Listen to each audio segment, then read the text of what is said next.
And our next part we're gonna cover is gonna... Scooter, what is this? Is somebody shooting my tank? Oh, I'm going out. Come over here. No, I'm not coming out. You come over here. I'm right... Oh. Scooter, get in the stubber. No. No. I will never yield. Now let's get back to what we were talking about. Movement and deployment of your Rogal Dorn. You can be a little bit more aggressive with this tank's deployment.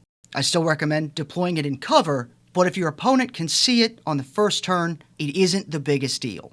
On a smaller map like Dawn of War, you'll be able to bring this from your deployment zone onto an objective almost immediately.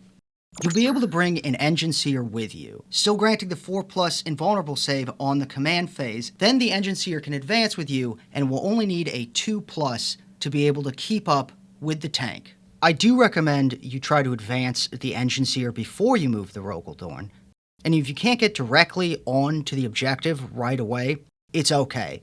Even if it takes 2 turns, you're still doing what you need to do. Often, when this tank gets charged, they'll try to get around it and get to the Engine Seer.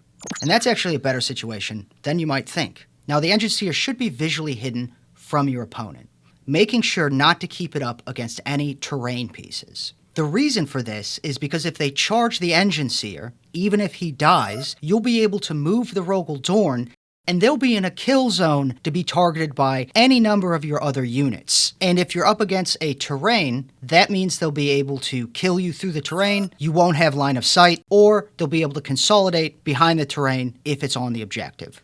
This is a huge points trade-off in the benefit of you every time.